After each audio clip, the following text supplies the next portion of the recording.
Oke teman-teman semua, kembali lagi di channel Bayu Rizky Stanto.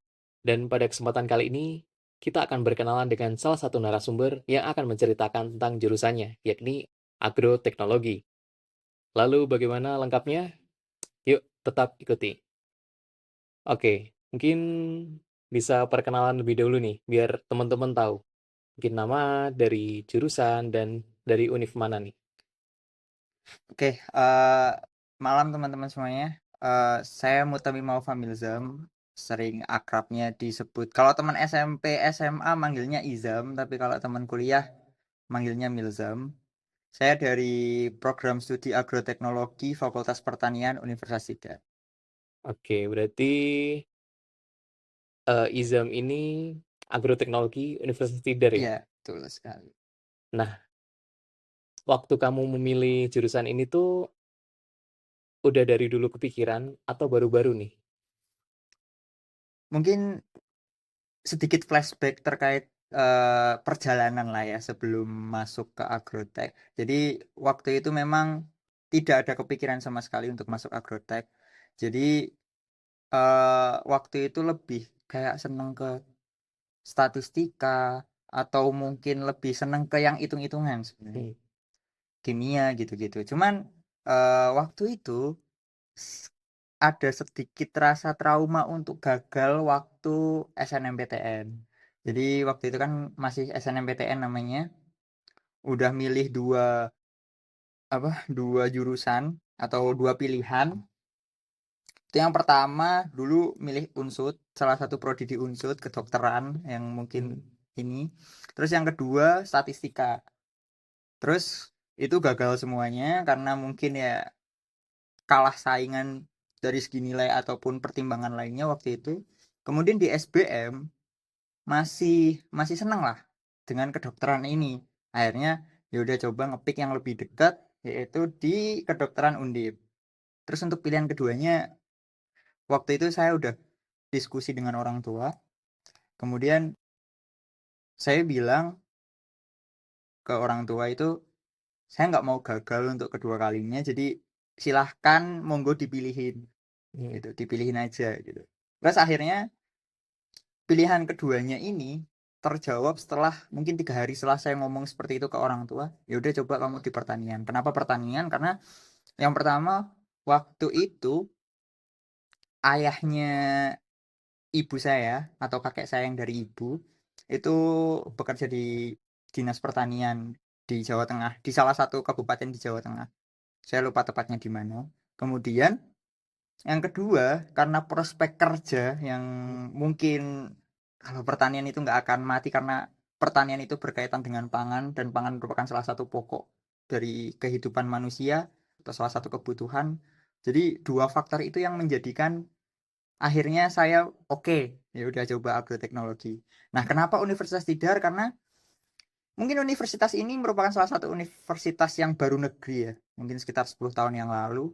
Dan dari segi apa ya, orang-orang tahu mungkin lebih sedikit. Maka dari itu ya udah agroteknologi universitas. Nah, setelah akhirnya memilih itu, setelah pengumuman kok keterimanya di agroteknologi. Seperti itu singkat ceritanya, Mas. Jadi setelah dinamika panjang, setelah SNM ya teman-teman, mungkin sekarang udah berubah namanya, terus coba daftar SBMPTN, Ya, betul.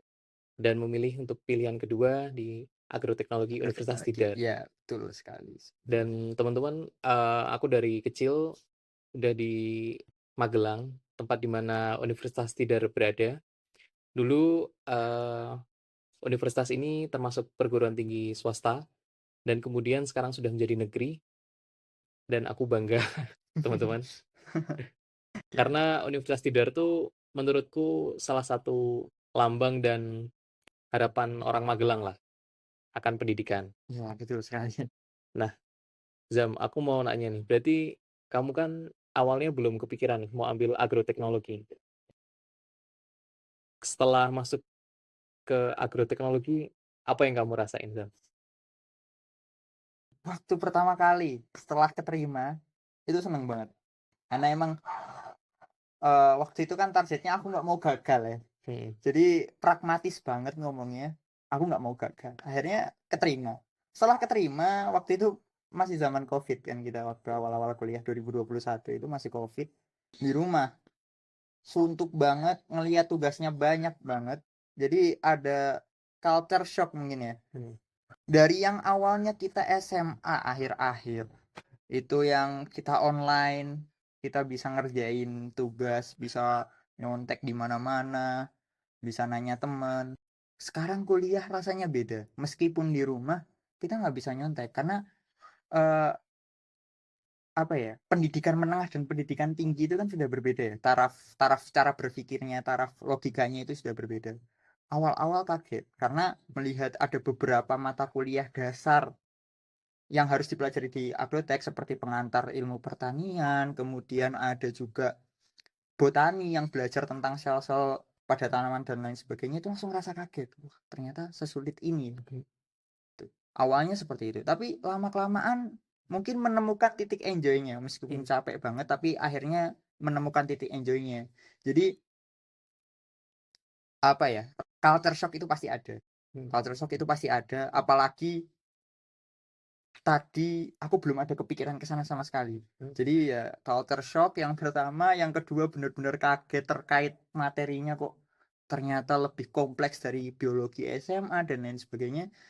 Jadi waktu awal-awal emang kerasa capek, tapi ya lama-lama enjoy. Bahkan waktu itu sempat eh, mendesak ke orang tua mau pindah kampus di semester 3 lah. Berarti kan ketika semester 3 berarti aku ngulang lagi gitu. Tapi orang tua ya udah, kalau mau ngulang lagi silahkan, nggak apa-apa, tapi belum tentu keterima. Itu yang pertama. Kemudian yang kedua, keinginan kamu untuk masuk ke sini, untuk kamu nggak gagal itu keinginan kamu, jadi kamu harus bertanggung jawab atas konsekuensinya. Ya udah, akhirnya coba dijalani dulu. Setelah semester kedua mulai enjoy karena memang mulai ketemu banyak teman, karena udah sering ke Magelang juga, jadi udah mulai banyak teman, nggak ngerasa sendirian. Nah, di saat itu adalah titik baliknya di mana aku bisa survive sampai sekarang, alhamdulillah. Seperti itu.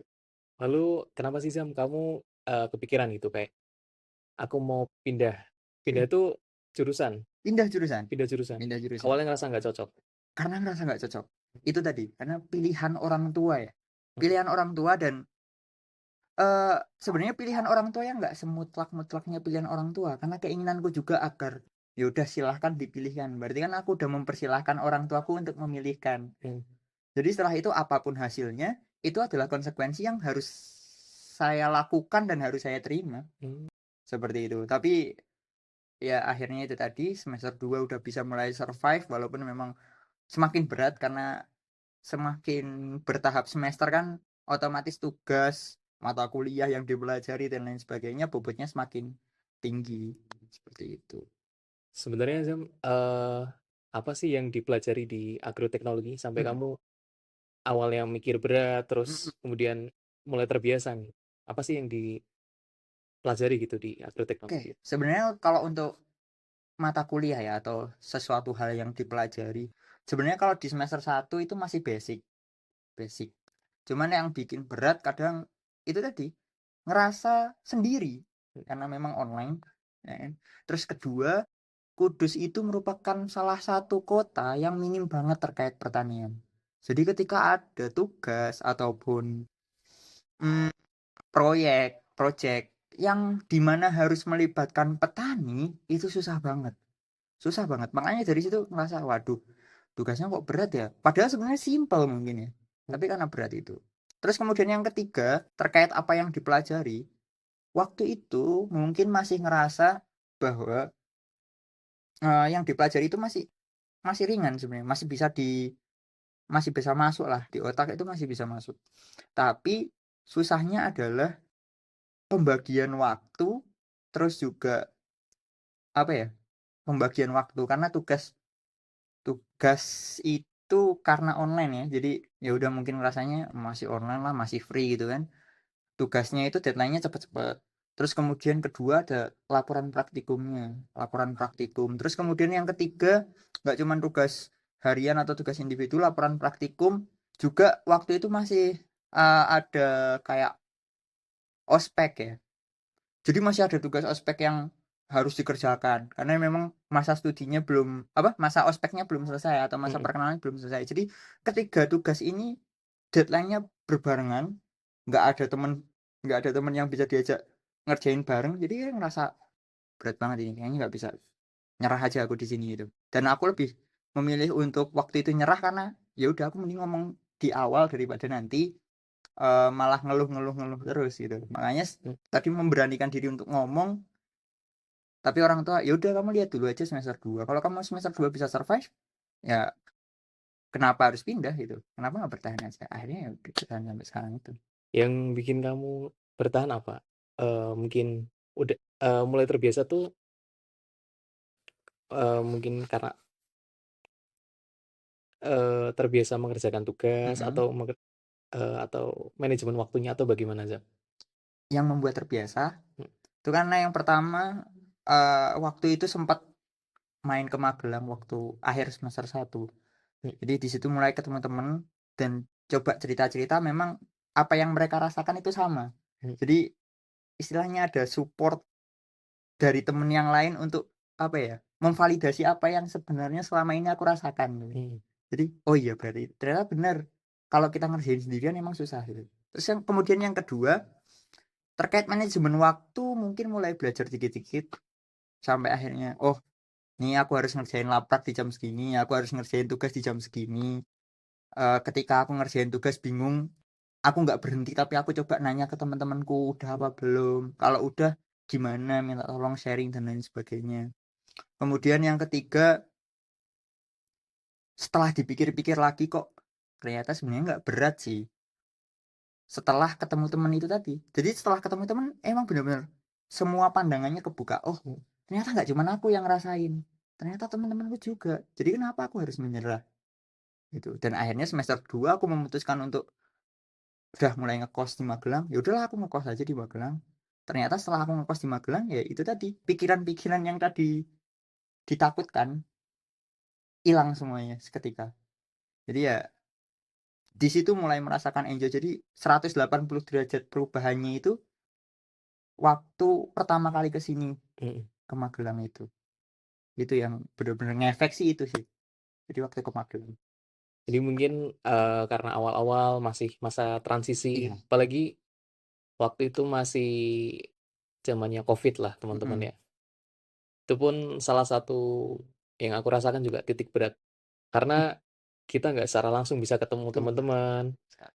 ada jarak yang kemudian mengakibatkan kita ngerasa sendiri gitu. Mhm, Dan, gini teman-teman, ketika kita belajar dari SMA ke perkuliahan itu ada perbedaan gitu.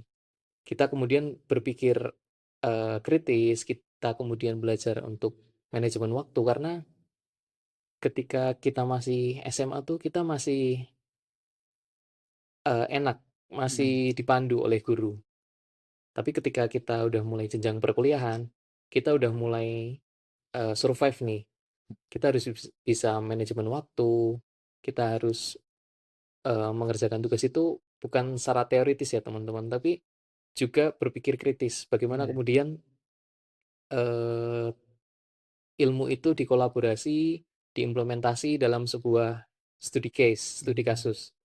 betul. Dan kita juga belajar tentang kolaborasi dengan teman-teman ya, Izam Mhm, ya. iya. Tadi, susah ngerasa sendiri, tapi Iya waktu ketemu iya, teman ke teman-teman langsung iya beda beda langsung banget beda. rasanya. Iya, feel-nya itu beda ketika memang ya namanya kita makhluk sosial kan, Mhm, kita makhluk sosial, kalau kita ngerjain apa-apa sendiri emang susah gitu. Tapi setelah ketemu temen, rasanya tuh kayak, oh ya ada yang support, terus kemudian jadi tahu nih, oh ternyata emang nggak bisa nih sendirian gitu. Kita harus ini, karena, seperti yang tadi Beo sampaikan bahwa kita mengerjakan tugas di kuliahan nggak asal copy paste, ya kan? Karena memang harus ada logika dan berpikir kritis yang harus diasah. Kemudian yang kedua, apa yang kita tulis itu harus sesuai dengan apa namanya? Penelitian lah atau istilahnya harus ada dasar yang kuat terkait hal itu. Jadi kita nggak asal sembarangan. Jadi ini ya dari situ emang ngerasa kayak "Oh, apa ya? Ada sebuah perbedaan dari segi logika, ada sebuah perbedaan terkait bagaimana cara berpikir kritis, dan tentunya kalau kedua itu udah mulai diasah, kita juga sebenarnya apa ya, kalau seumpama kita belajar, Hmm. tapi nggak ada teman untuk diskusi itu kan susah rasanya. Kayak aku harus berpikir sendiri, wah berat sih ini sih, nggak bisa sih. Semua orang pasti akan merasakan titik itu. Tapi setelah ketemu teman, diskusi, mungkin diskusi tentang perasaan selama ini, mungkin diskusi tentang pembelajaran, mungkin diskusi tentang hal-hal yang memang ada di sekitar kita, itu langsung kita kebuka gitu loh pikirannya. Dan setelah kita kebuka pikirannya, oh ternyata gampang nih, nggak terlalu susah nih, kayak gitu. Jadi kita ketika berkuliah tidak bisa sendiri, kita Mm, harus berkolaborasi betul, lah ya. harus kolaborasi. Karena bukan cuman sendiri-sendiri semuanya berjuang sendiri, tapi memang perlu berjuang. Tapi Ya, kita juga perlu kolaborasi lah karena ya, kita sama-sama inilah ya, saling menyempurnakan satu sama lain. betul, betul sekali. Belajar dari orang lain, terus kita juga mengajarkan gitu. Lalu selama berkuliah ini pengalaman paling menyenangkan apa, Zam? Kan tadi udah ngerasain titik balik nih. Ya, Nah, jadi mulai enjoy. Kemudian selama berkuliah apa nih yang menyenangkan? kalau untuk menyenangkan, ketemu sama orang lain itu menyenangkan.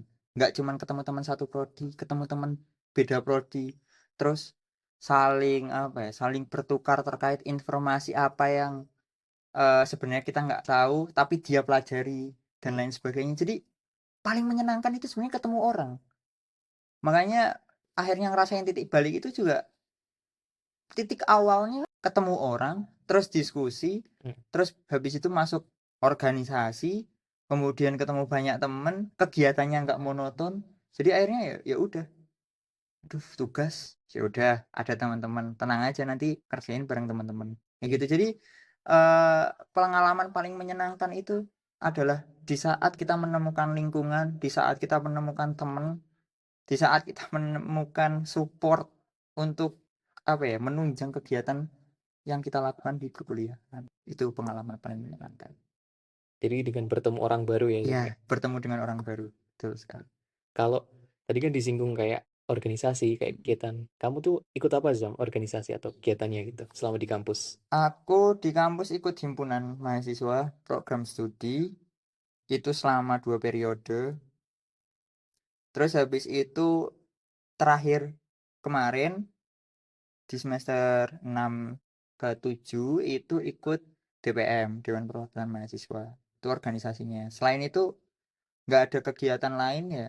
Paling organisasi, terus habis itu kuliah, organisasi kuliah, ketemu teman, kadang nongkrong dan lain sebagainya. Dan ketiga hal yang mungkin aku lakukan ya, emang di satu sisi ngerasa berat, tapi ketika ketemu teman, ketika ngobrol, seakan-akan nih kita refresh gitu loh, Mhm. pikirannya refresh, jadi kalau mau ngerjain juga enak.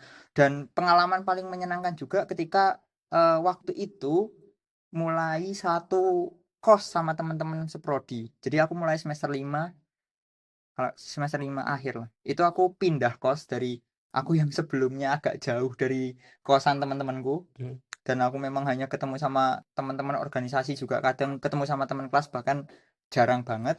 Tapi setelah aku pindah kos ke apa ya, istilahnya kayak kita satu rumah itu ada 3 kamar ya, istilahnya kayak kontrakan tapi kos.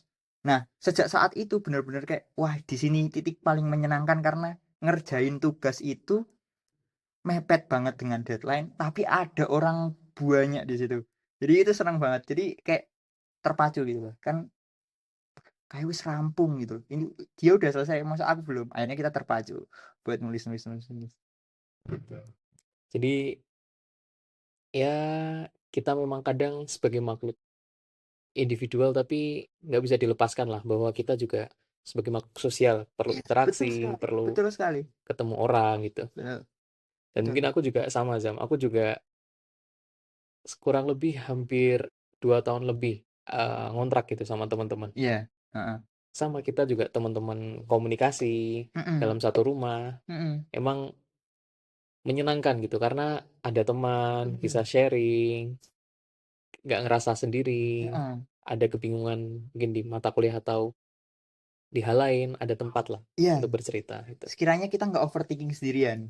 betul. Karena overthinking itu ya mungkin kalau seumpama kita melihat berita-berita ada mahasiswa yang depresi dan lain sebagainya itu karena mungkin dia ngerasa sendiri dan overthinking akan hal itu. Jadi kalau kita kumpul sama teman-teman, kita bahkan bisa satu rumah atau satu kosan dengan teman-teman yang seprodi, itu kadang rasanya kayak something different gitu. Mmm, Apa yang berbeda ada perbedaan dari sebelum kita kumpul dengan mereka dengan setelahnya. Itu akan ada apa ya, sesuatu yang berbeda banget.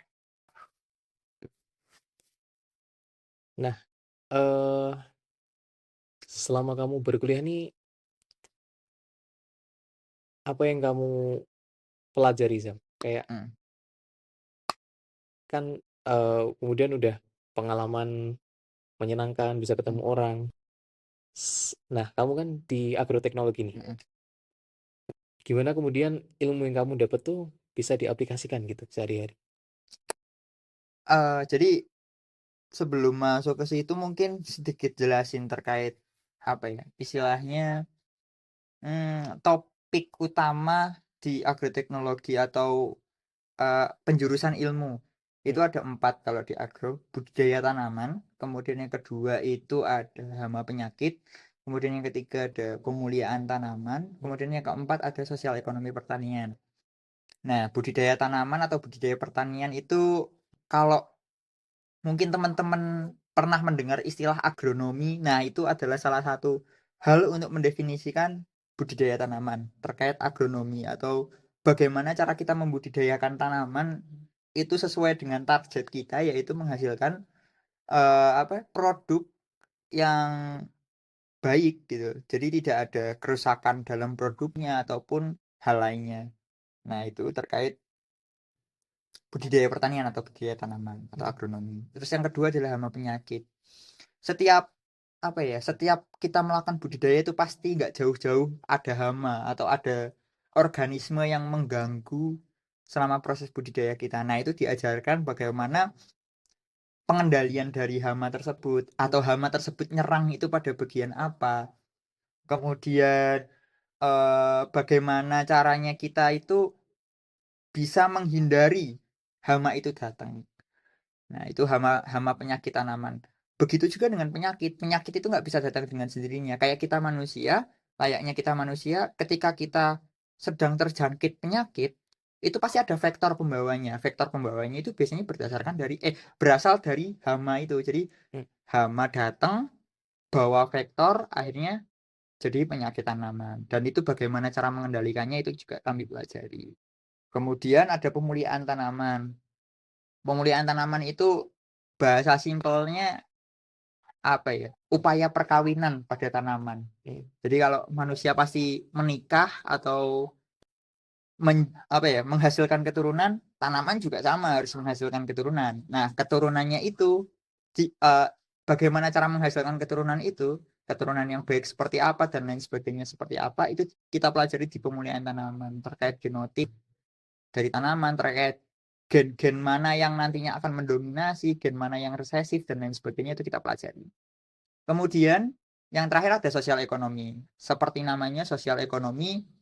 Jadi ketika kita melaksanakan budidaya juga nggak jauh dari kehidupan sosial dari petani itu sendiri atau sosial daripada sosial dari pelaksana budidaya dan juga ekonomi. Ekonomi juga terkait sarana dan prasarana untuk menunjang kegiatan pertanian itu.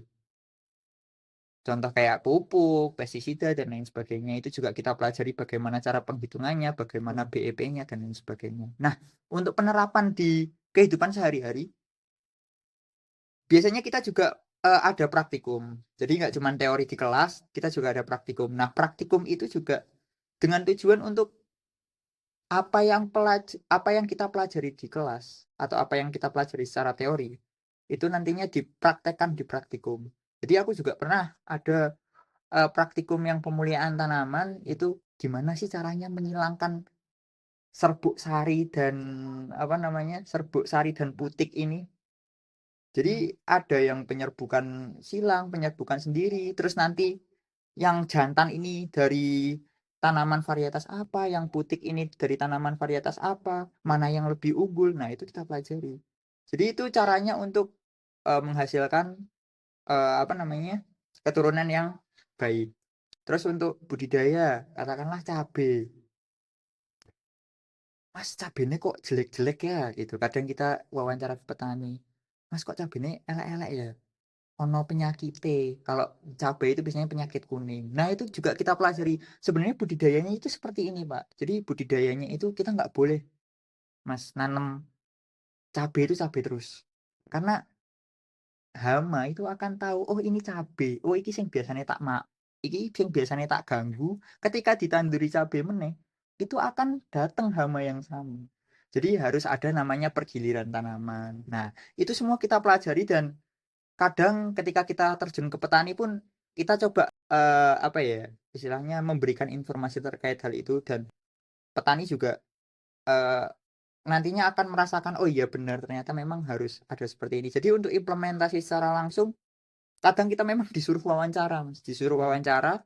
Jadi wawancaranya itu nggak cuman kita nanya terkait apa yang petani ini alami, tapi juga kadang petani nanya ke kita. Jadi ada sharing yang terlibat di situ.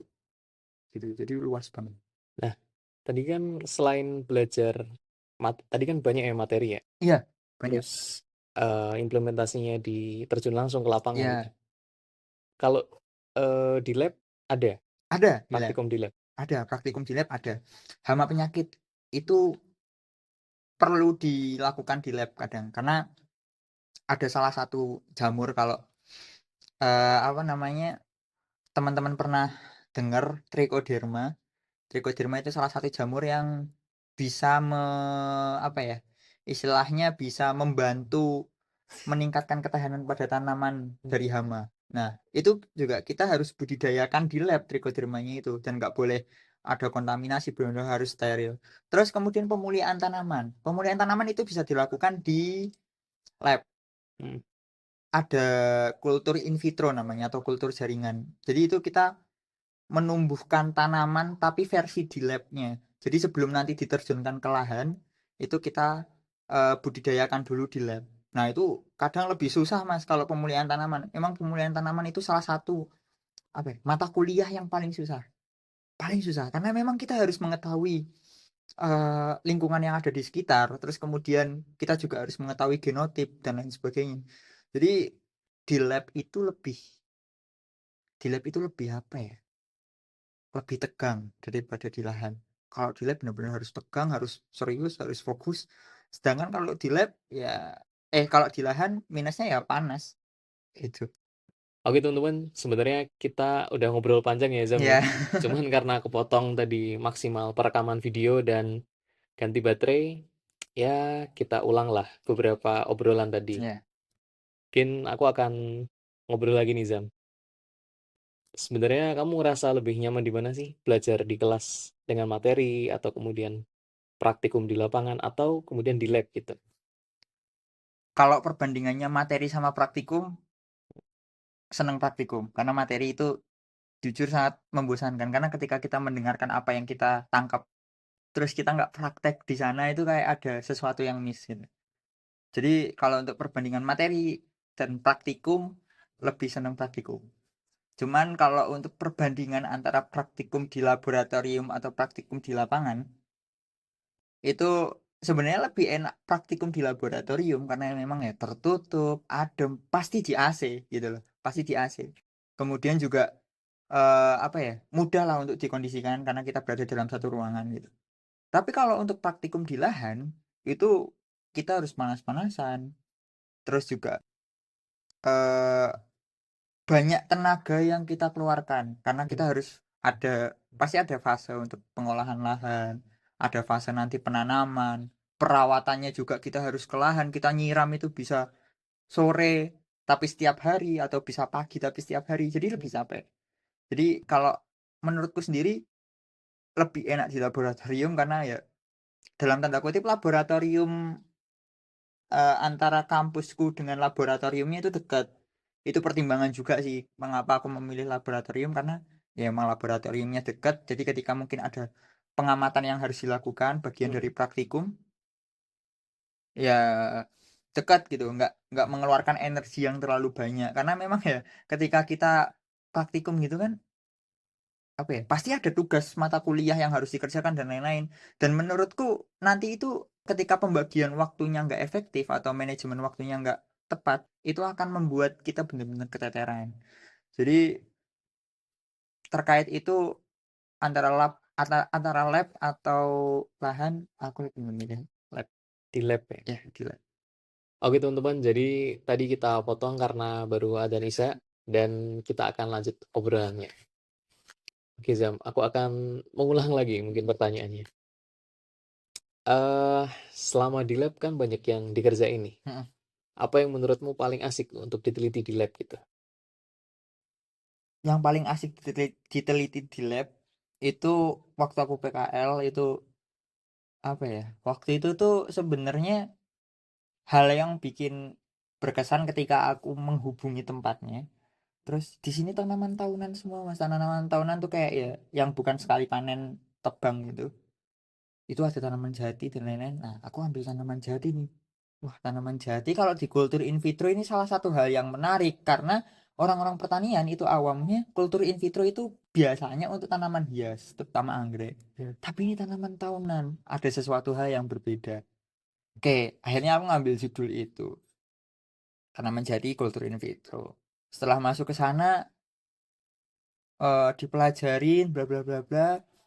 Terus waktu mau praktek itu emang kayaknya seru deh. Waktu praktek susah. Jadi kita merasa terchallenge. Wah, gimana ya? Ini susah loh, ini susah. Hmm. Tapi kita merasa terchallenge, akhirnya ya udah coba coba coba.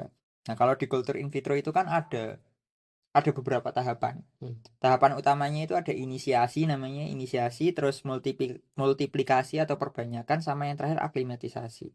Nah, inisiasi ini secara singkatnya kita ngambil dari tanaman induknya. Hmm. Jadi kita ambil, kita potong bagian pucuknya, terus kita sterilisasi, terus nanti kita bawa masuk ke laboratorium untuk ditanam di dalam media agar.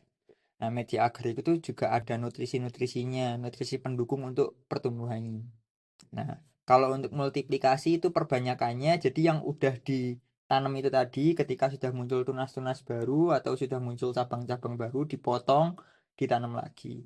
Terus kalau untuk apa aklimatisasi itu kalau istilah gampangnya keluar botol. Hmm. Jadi yang udah benar-benar siap nih, tanaman yang udah benar-benar siap, yang awalnya ditanamnya di media agar, Hmm. ditanamnya ke media tanah gitu di lahan, di lapangan. Nah, waktu itu belajar yang paling susah di inisiasi itu. Karena fun fact-nya jati itu punya getah. Getahnya itu warna merah gitu, warna merah. Merah-merahnya itu bukan bukan merah kayak darah tapi merahnya itu sedikit gelap gitu. Hmm. Nah, ketika kita motongnya nggak hati-hati, kan harus dipotong ya karena nggak nggak langsung kita tanam tapi harus dipotong. Nah, ketika motongnya kita nggak pelan-pelan, itu akan muncul getahnya. Kalau udah muncul getahnya, resiko kontaminasi itu akan lebih besar. Kalau kontaminasi dianggap gagal misalnya. Jadi kalau kita di lab itu resiko kegagalan itu tinggi banget. Hmm. Bisa resiko kegagalan tinggi dari jamur, bisa dari bakteri, bisa dari tanaman itu sendiri, bisa dari kita manusianya yang membawa virus atau membawa jamur dan lain sebagainya itu. Jadi benar-benar challenging. Jadi dari awal kita udah harus dilatih untuk steril. Terus habis itu di dalam juga harus hati-hati. Terus juga nanti perawatannya kita juga harus steril dan lain sebagainya. Jadi nggak main-main. Nah, susah tapi challenge, tapi seru karena ada banyak informasi atau banyak hal yang kita pelajari. Jadi me, apa ya? Meluaskan pemikiran teman-teman bahwa pertanian itu nggak cuma nanam di lahan, tapi juga bisa nanam di lab, bisa mengembangbiakkan jamur yang bisa apa namanya?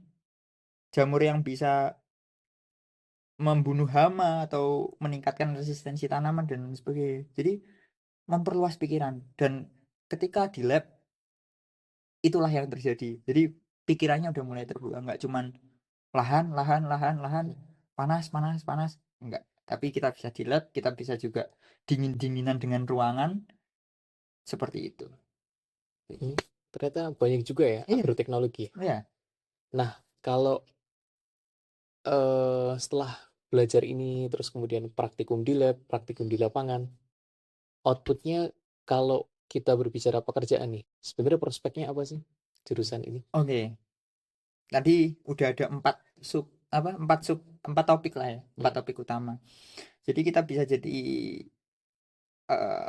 ahli budidaya. Kita juga bisa mempelajari tentang apa ya, budidaya apapun lah sebenarnya. Kayak kita mau nanam sendiri juga bisa dan lain sebagainya juga bisa.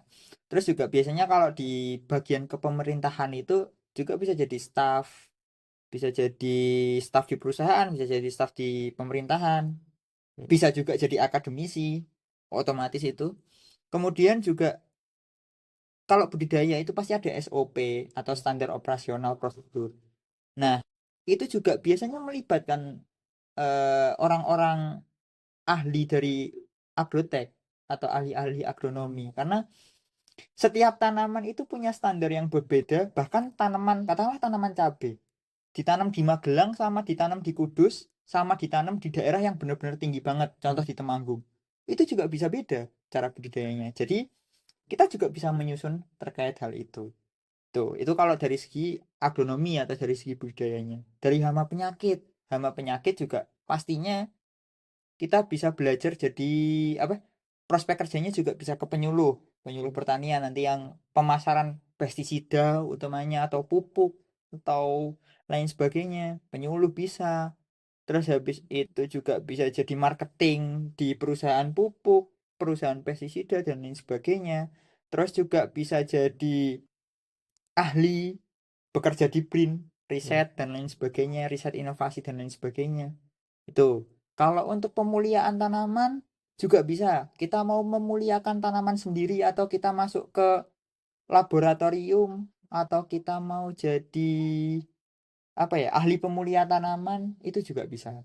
Terus kalau untuk sosial ekonominya kita mau jadi penyuluh yang benar-benar penyuluh berkoordinasi dengan salah satu perusahaan atau pemerintahan bisa. Terus kemudian kita juga diarahkan untuk ke kewirausahaan, membuat bisnis sendiri. Bisa jadi akademisi, bagian itu juga. Jadi kalau dari segi prospek sebenarnya luas sekali. Saking luasnya kadang sampai bingung mau milih yang mana kayak gitu. Nah, dari Izam sendiri itu, dari sekian banyak prospek yang ada, Mm. kedepannya pengen apa, Zam? Mungkin pengen bekerja di bidang apa, atau malah mungkin pengen lanjut studi nih? Masih banyak hal yang perlu dipelajari sebenarnya. Hmm, Kalau untuk lanjut studi pasti ada kepikiran karena ingin mematahkan stigma bahwa lanjut studi hanya untuk orang-orang yang bingung mau cari kerja apa. Itu kan stigma yang sekarang lagi lagi timbul, lagi muncul terhadap perspektif gen-gen sebelumnya terhadap Gen Z ya. Jadi lanjut studi karena bingung kerja mau apa. Nah, itu ingin ingin mematahkan perspektif itu dengan cara me, menspesifikkan apa yang begitu luas itu tadi. Jadi ada empat itu pengen spesifik. Nah, kalau aku lebih senangnya malah ke sosial ekonomi pertanian karena di situ belajarnya itu mencakup banyak hal. Kita belajar komunikasi juga di situ. Bagaimana cara berkomunikasi dengan baik. Kita juga belajar ekonomi di situ. Kita juga belajar sosiologi. Bagaimana kehidupan sosial dari petani, kehidupan sosial dari penyuluh dan lain sebagainya. Kita belajar nggak cuman pertanian di situ. Basicnya pertanian.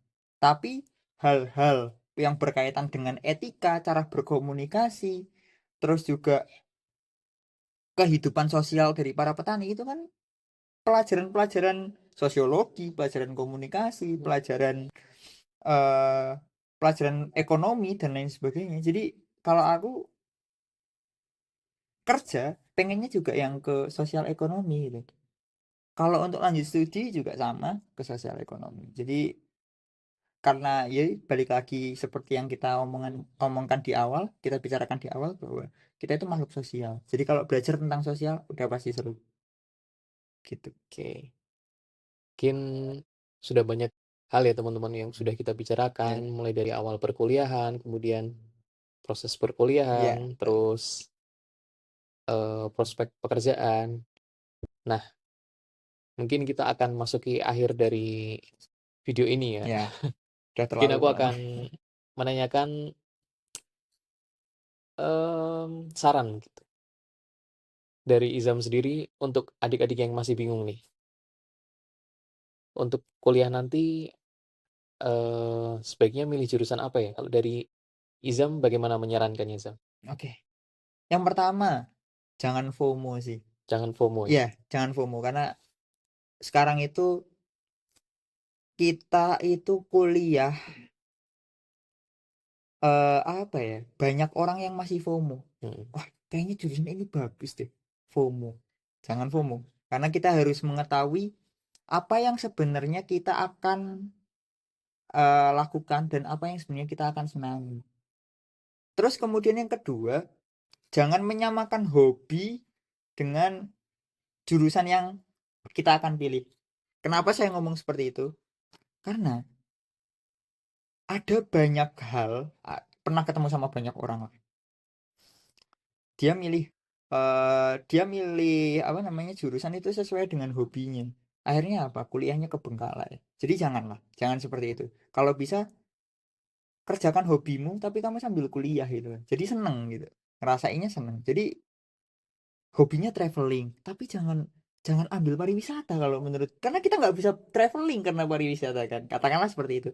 Hobi kita menanam, ya kan? Hobi kita menanam. Jadi kalau hobi kita menanam itu jangan masuk agro kalau menurutku. Jangan masuk agro karena apa?